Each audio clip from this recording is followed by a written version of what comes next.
Okay, so I'm going to show you how to start drawing hair as part of your portrait. The first thing you want to do is draw out the contours of the hair, and typically you're going to have a very amorphic shape. So we're just kind of doing the outer edges or the outer contour.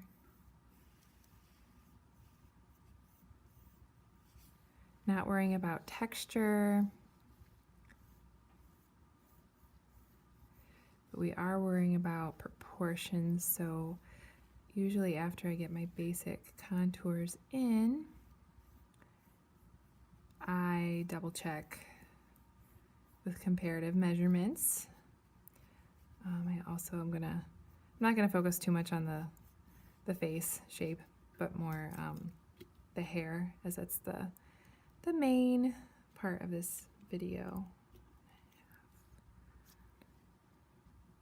Okay, check my angles.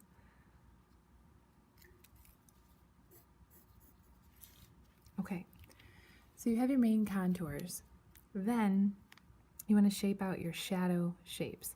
So with this being blonde hair, we have a lot more light highlight areas than we do shadow shapes, but you still want to start with shadow shapes. So I'm going to start to map out these kind of darker areas here. And again, these are going to be pretty amorphic as well.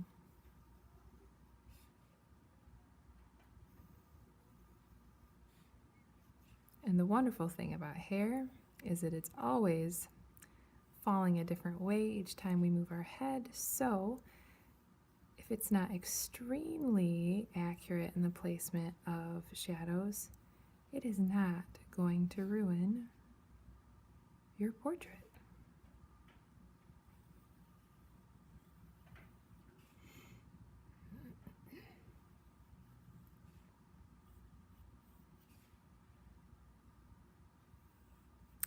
Now, the shadow shapes that I'm marking out, they aren't all the same value. So you saw I first marked out these 4 up here, which are some of the darker values at the top. And then I have a very dark value down here that I mapped out as well. But anywhere I'm seeing a darker value chunk or shape, I'm gonna put that in there, just to guide me, so I'm remembering all the different value shifts I need to place in there. Okay. From here, you're going to start adding shadows to those shadow shapes with your graphite pencil. Again, application is important.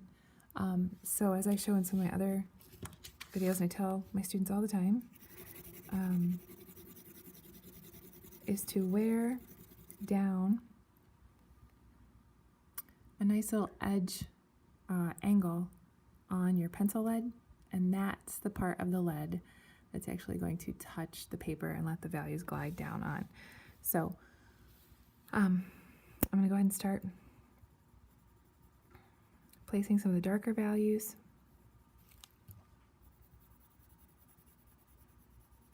And I'm using a nice smooth application, kind of applying in little circles. I'm not doing really long streaks, and I'm definitely not placing every single hair individually first. If you do that, you will be drawing forever. So you want to place tones, the basic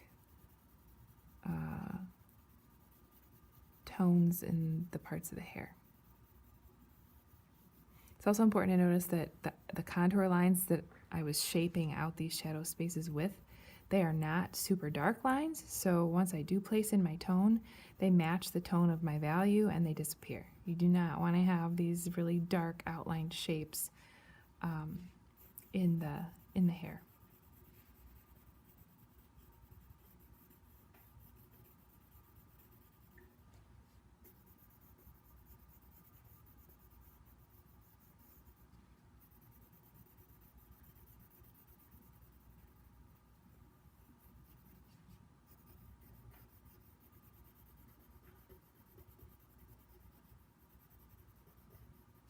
Remember, if you're doing this along with me, feel free to pause the video at any point in time if you need to work on your own drawing, or just work along as I work along, whatever works for you.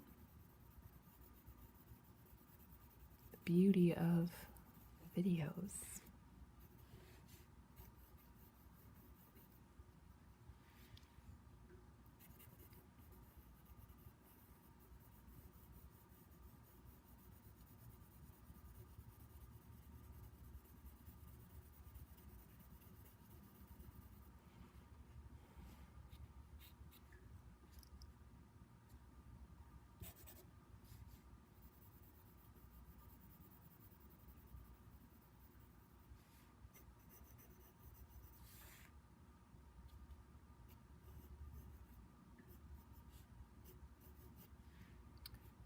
So after I have my shadow shapes, which these are dark for a blonde colored hair. If I was working with brunette hair, darker hair, like this individual, my shadow shapes would be probably my darkest value possible, as dark as I could possibly go. But since I'm working with a blonde, I'm not going to go that dark yet. I might go a little bit darker into some areas after I work some of the other values out. So now, saying that she is a blonde, I know that her hair is not white like the paper, so the rest of her hair does need some tone to it. I want to keep in mind where the brightest highlights are and try to avoid placing too dark of a value there. So I'm going to place a light gray value across the entire rest of the hair. I am going to erase my contour line just a little bit. It's a little bit too dark for my liking. It's already starting to feel kind of outlined on this edge, and I don't want that. So I'll take that up.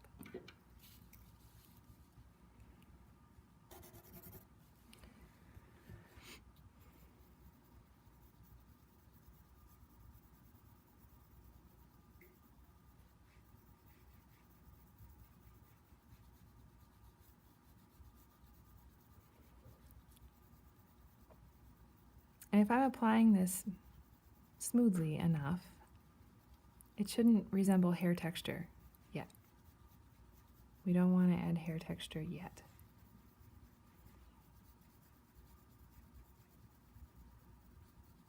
If you watched the video that involved drawing the eye and the eyebrows, it's very similar to that. You want to place your tones underneath the hair before you add any hair line work or texture to it.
Okay, so now that I have my tones in, I want to start thinking about adding texture.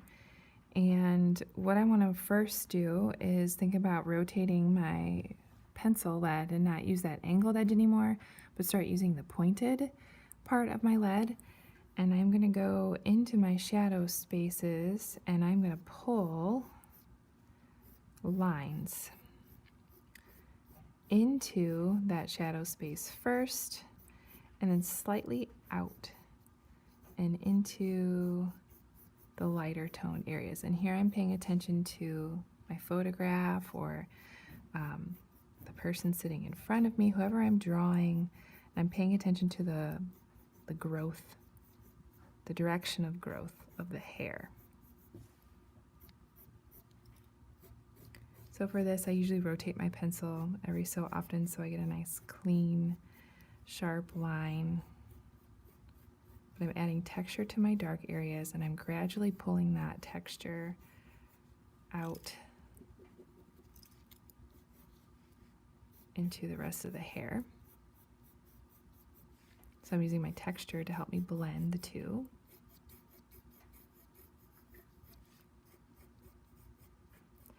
And I'm also going to notice some of the value, like the very subtle value shifts in the hair. And I can use hair texture just in those areas. Line work.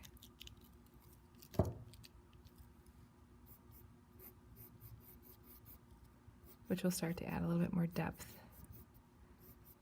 and dimension to the hair. Also paying attention to the ends of the hair. If there's any dark hair, you can allow those lines to, start up towards the strand or from where it would be growing, and then kind of flick with the wrist out so you have a tapered tip, much like our hair is tapered on the ends. It's thicker at the root, or at least that's my own observation of my own hair.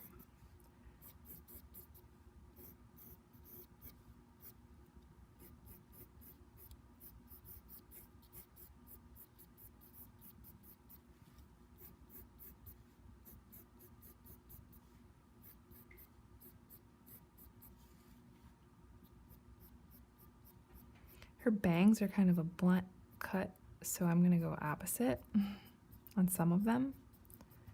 So they feel more blunt on the edge where the cut is.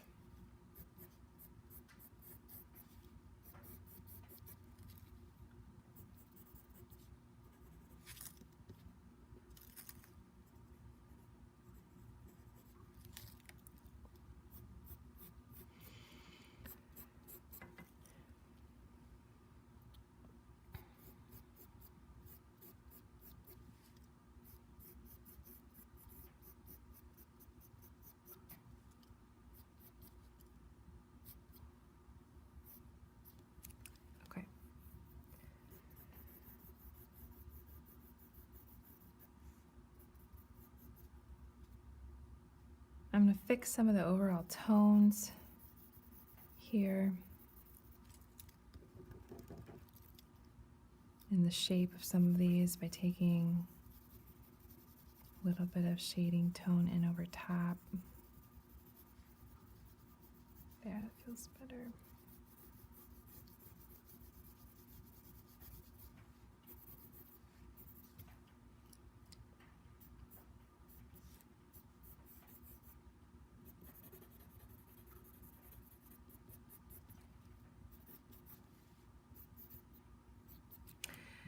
And then at this point, I can start doing the opposite and using while we added shadows, now we're gonna pull up highlights.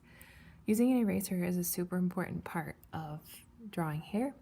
So I have a kneaded eraser and I have my eraser on the end of my mechanical pencil.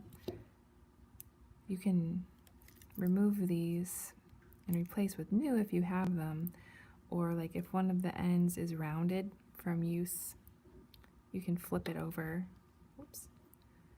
so that you have this kind of fresh, hard edge, which will give you line work. So you can actually pull up hair-like lines with your eraser.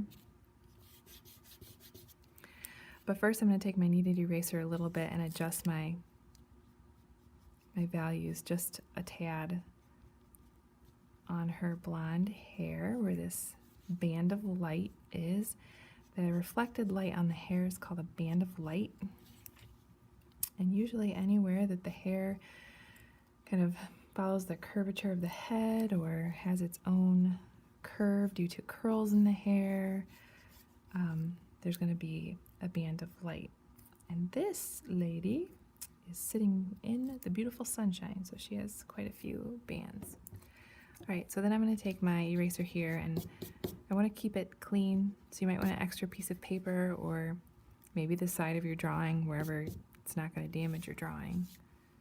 You clean off your eraser by doing so, and then you're going to come in and you're going to take highlights into some of those shaded areas, which will give the illusion of texture in those shaded areas. And you'll start to see a little bit of the magic happen here. A little bit. It's not quite.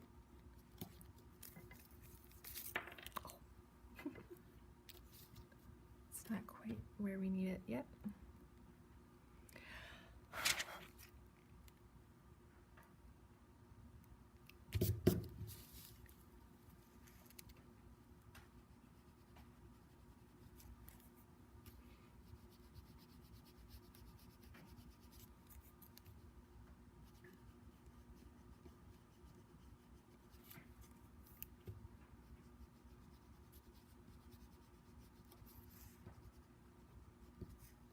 And after you go into a really dark area, like I just did,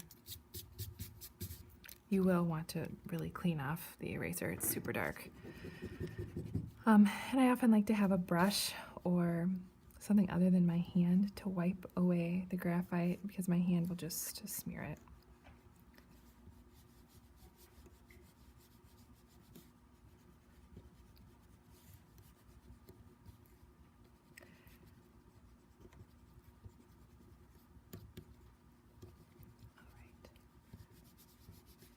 So, where I've started to create this line work, it started to create a little bit of more dimension and texture. So I've erased. Now I'm going to go back in again.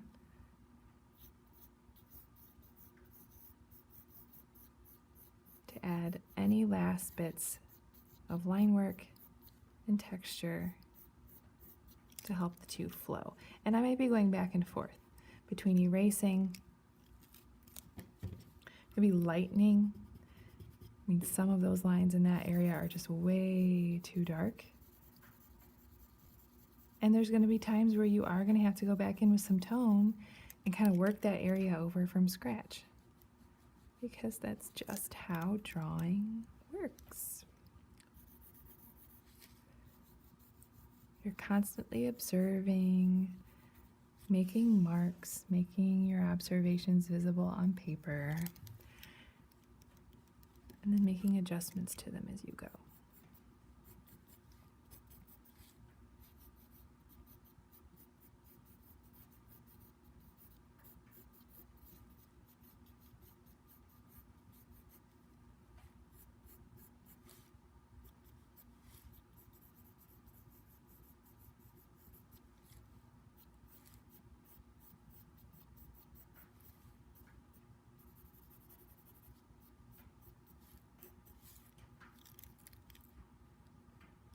So I'm working back and forth